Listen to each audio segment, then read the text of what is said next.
আসসালামু আলাইকুম ভিউয়ার্স, রিহেনা রান্নাঘরে আপনাদেরকে স্বাগতম। আশা করি দেশে ও প্রবাসে যাই যেখানে আছেন আল্লাহর রহমতে ভালো আছেন, সুস্থ আছেন। আমি আজকে আবার একটা দারুণ মজার রেসিপি নিয়ে চলে এসেছি। আজকে আমি আপনাদেরকে সিলভার কাপ মাছের মাথা দিয়ে লাউ ঘন্ট করে দেখাবো। আমি মাথা, ফিঁচা আর এই যে মাথার দুইটা অংশ আমি নিয়েছি। এখানে প্রায় 1 কেজি মাছ। আমি এখানে দিয়ে দেব সয়াবিন তেল, রেগুলার তেল প্রায় 100 গ্রাম। আমি দিয়ে দিব জিরার ফোড়ন। যে কোনো বড় মাছের জিরার ফোড়ন দিলে মাছটা খেতে খুব মজা লাগে। দিয়ে দিব আমি তেজপাতা 2টা, আমি অর্ধেক করে ছিঁড়ে নিয়েছি। এটার যখন একটা অ্যারোমা বের হবে তখন আমি পেঁয়াজ কুচিগুলো দিয়ে দিব। পেঁয়াজ কুচি এখানে প্রায় 150 গ্রাম পেঁয়াজ কুচি আছে। এই পেঁয়াজটাকে হালকা ব্রাউন করে দেবো, এটাকে বেরেস্তা করার কোনো প্রয়োজন নেই।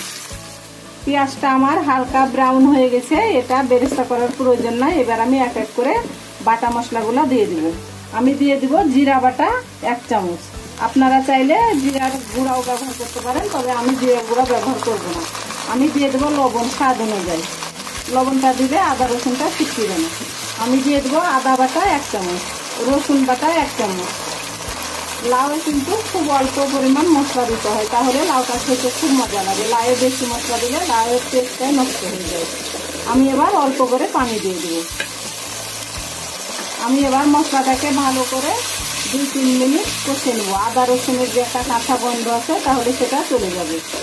আমি ভালো করে আদা বাটা, রসুন বাটা, জিরা বাটাটাকে 2-3 মিনিট আমি ভেজে নিয়েছি। এবার আমি গুঁড়া মশলাগুলো দিয়ে দেবো। দিয়ে দেবো ধনিয়ার গুঁড়া 1 চামচ, হলুদের গুঁড়া 1 চামচ, মরিচের গুঁড়া 1 চামচ। আমি এখানে জিরার গুঁড়া ব্যবহার করবো না। আমি দিয়ে দেবো অল্প করে পানি, গুঁড়া মশলা যেন করে। আমি এখানে ভাজা জিরার গুঁড়া ব্যবহার করবো না। আমি কাঁচা জিরা বাটা ব্যবহার করলাম, ভাজা জিরার গুঁড়া ব্যবহার করবো না। তবে আপনারা চাইলে দুটাই ব্যবহার করতে পারেন এবং একটাও ব্যবহার করতে পারেন।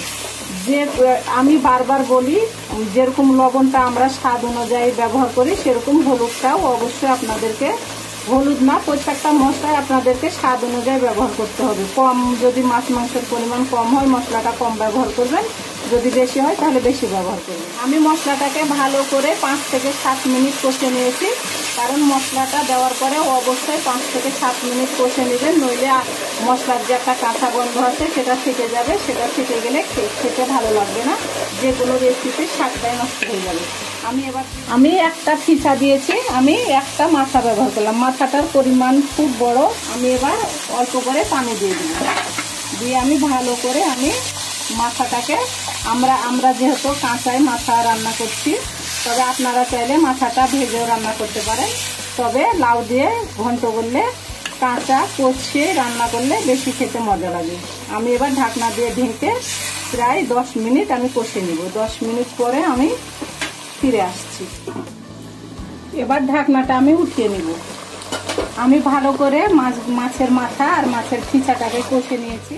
মাছগুলো আমি ভালো করে 10 মিনিট কষে আমি উঠে নিয়েছি। এবার আমি মাছগুলোকে এক সাইডে রেখে, তো লাউ দিয়ে আমি ঘন্ট করব। লাউগুলাকে আমি এই সাইজ করে কেটে নিয়েছি, তবে আপনারা চাইলে এর থেকে বড় করতে পারেন, তবে ঘন্টর জন্য এরকম সাইজের কাটাই ভালো। আমি এখানে একটা গোটা লাউ নিয়েছি। এবার আমি লাউগুলাকে ভালো করে নেড়ে চেড়ে আমি প্রায় 10 মিনিট আমি রান্না করে নেব। আমি কোনো এখানে পানি ব্যবহার করব না, লাউ থেকে পানি বের হবে। যেহেতু লাউটা নোনা জাতীয়, লাউ থেকে অনেক পানি বের হবে, কিন্তু আপনাদেরকে জালটা মিডিয়াম টু লো হিটে রাখতে।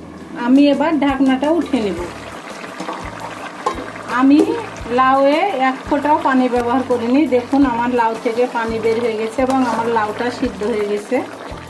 আমি এবার মাছগুলো, এখানে একটা মাছের মাথা, একটা ফিঁচা আর 2টা থুতনা আছে। আমি এবার মাছগুলো দিয়ে দিলাম। আমার মাছগুলো অবশ্যই ভেঙে যাবে, আধা ভাঙা হবে। আমি দিয়ে দেবো 5টি কাঁচামরিচ। এটাতে ঝাল হবে না, এটা ফ্লেভারটা সুন্দর করবে। লাউয়ে অবশ্যই মশলা কম ব্যবহার করতে হবে। লাউয়ে যত কম মশলা ব্যবহার করবেন তত লাউ খেতে মজা লাগবে। আমি এবার রান্না করে ফিরে আসছি। এবার আমি ঢাকনাটা উঠিয়ে নিব।